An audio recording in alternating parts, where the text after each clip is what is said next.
Miss Pride here. Good day. I hope you can hear me.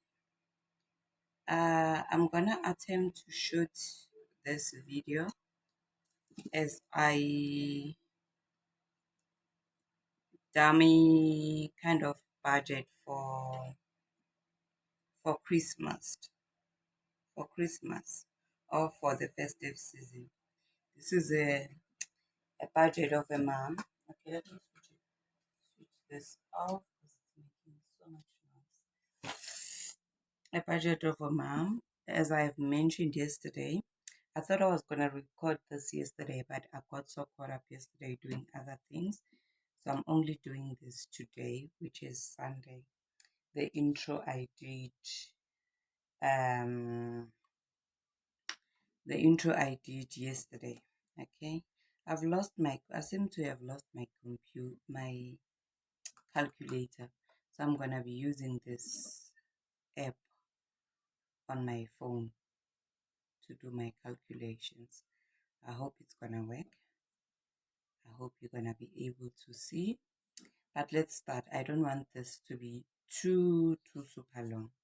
Okay, like I said yesterday, if there's 2 months that can make you cry as a parent, and that made you realize that I nizeli. It's January and December. January and December. You really need kumele uye lapha ujimile, ne?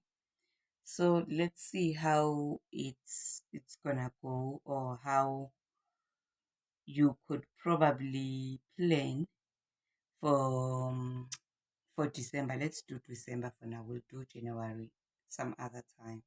Okay, this is purely for entertainment purposes. It's purely for entertainment purposes. The numbers might be fabricated. They're not real, but they are just meant to be used as a guide to help somebody out there who says, who's also a mom and who's thinking there's so many things that I need to pay for. Where exactly do I start? Okay. So where we should have started is by saving during the year. That's the only way, guys. Saving for, and maybe opening maybe putting this into a 32 days account. In my case, let's say for example, I did a deduction of 450 for each month times 12. I'm not sure how much that is giving me. It's 450 times 12. It's giving me a total of 5.4. So let's go into how I plan to divide this money for December to help me try to navigate the month of December. Okay. So lucky for me, we had already lay-byed clothes. I think it was during August we had lay-byed clothes. So now it's a matter of going and keeping back, just going, taking some of the clothes that are left at the shop. I think it's mainly Akamins, and yeah, I think it's mainly Akamins that we lay-byed at. So Christmas clothes, let's say I'm gonna take the clothes out by 4.5, and then we still, because we were waiting for the Black Friday sale, we still need to get shoes. We got shoes, but we just need to get one sneaker for each child. So for sneakers, let's say we're budgeting 1,000 rand,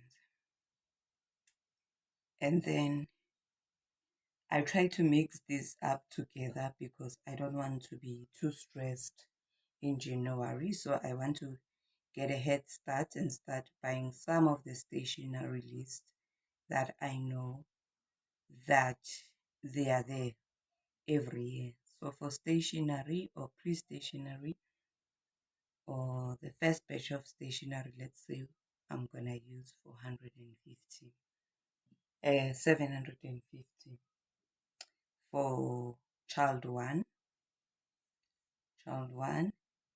and for the other child is also going to school.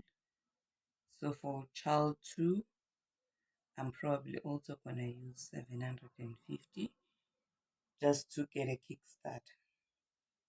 And then there's gonna be travel cost.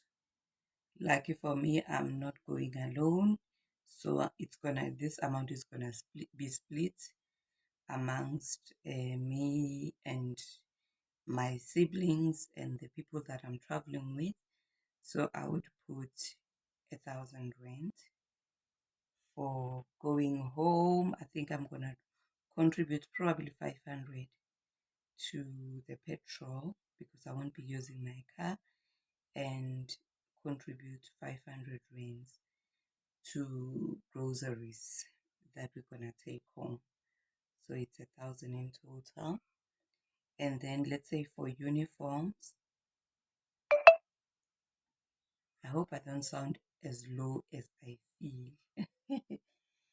For uniforms, it's the other child, it's the second child that's gonna need a little bit of more stuff. So let's say I'm gonna budget 800 rands, and the other one is gonna be fine. And then because I'm going home and my Wi-Fi doesn't catch at home, so let's say I have to budget some data for, yeah, for some airtime for data. Let's say I'm gonna put a couple of gigs for 250 just so that I can listen to music whenever I feel frustrated and stuff. Like, you know how being at home is like.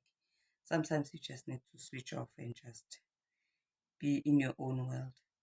And then for snacks or drinks, let's say I'm gonna budget a total of 350. So let's total this together. I know. Okay, let's see if I'm on budget or not. Okay, for the clothes, it's 550 to take out the labels.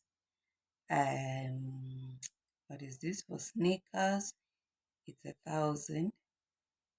For stationery, 750 for child one, 750 for child two, plus travel cost, it's 500 plus 500. So let me just say 1,000 rands.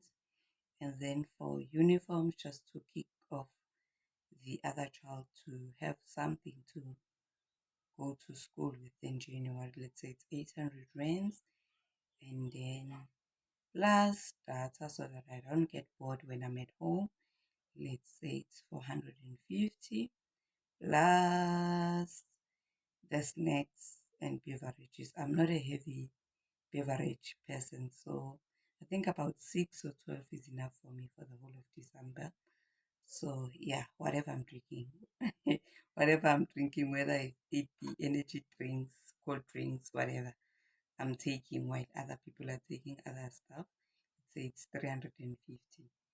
So it gives me a total of 5,000, 5,450. And remember, my total budget that I had saved is 5.4. Let's say it's 5.4 for argument's sake, which means um I'm over budget by 50 rands. So 50 rand is not a problem. I'm sure I can get 50 rand from my salary. But the trick is to try not to get all this money from your salary, because it might seem like it's not much, but if you're gonna be taking the whole of it from your salary, imagine your bills are not gonna stop. Whatever you're paying during the year is not gonna stop because now it's December and you have all these other bills. So it just helps to have something to top up so that your budget, your normal budget, doesn't get disturbed and you end up not paying for other stuff. And yeah, you end up missing payments or you end up going for credit and stuff like that. So hopefully I'm gonna be okay. For argument's sake, remember this is for entertainment purposes. These are not real numbers in my particular case, but these are just to guide someone in terms of going into 2024.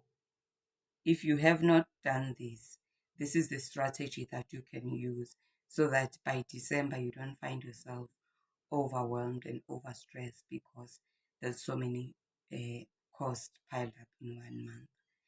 Thank you so much for joining me. I love you lots. Bye.